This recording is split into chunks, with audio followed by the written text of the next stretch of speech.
Hey guys, நம்ம என்ன பார்க்க போறோம் அப்படி பார்த்தீங்கன்னா, தலைவன் தலைவி இந்த படத்தோட ரிவ்யூ தான் நம்ம பார்க்க போறோம். இந்த படத்தோட கதை என்ன அப்படி பார்த்தீங்கன்னா, விஜய் சேதுபதி நித்யா மேனன் லவ் பண்ணி கல்யாணம் பண்ணிக்கிறாங்க. கல்யாணத்துக்கு அப்புறம் அவங்களுக்குள்ள நடக்கிற அந்த குட்டி குட்டி சண்டை, அந்த சண்டையை சொந்தக்காரங்க ஊதி பெருசாக்கி டிவோர்ஸ் வரைக்கும் கொண்டு போறாங்க.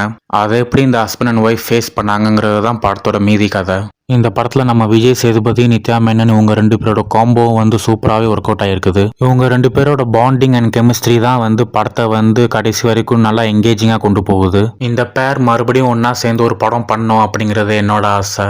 அந்த அளவுக்கு ரெண்டு பேரும் பிச்சு உதறிட்டாங்க அப்படிதான் சொல்லணும். இந்த படத்தில் நடித்த எல்லாரோட ஆக்டிங்கும் உண்மையிலே சூப்பராக செட்டலாக இருந்தது. எந்த இடத்துலையும் ஓவராகவும் குறைவாகவும் இல்லை.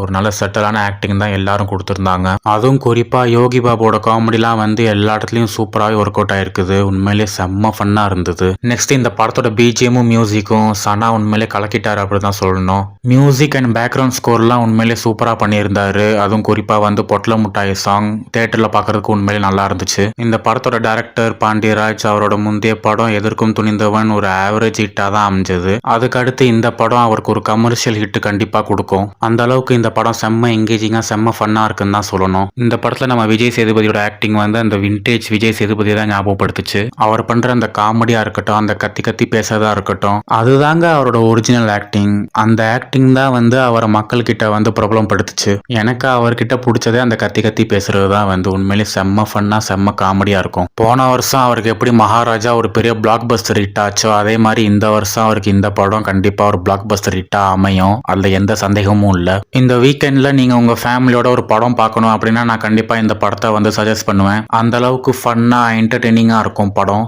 ஸோ மறக்காம உங்க பக்கத்துல இருக்க தேட்டர்ல செக் அவுட் பண்ணி பாருங்க. ஸோ இந்த படத்துக்கு என்னோட ரேட்டிங் 5க்கு 4.2 கொடுப்பேன். அதுக்கு எல்லாம் தகுதியுள்ள படம் தான் இது.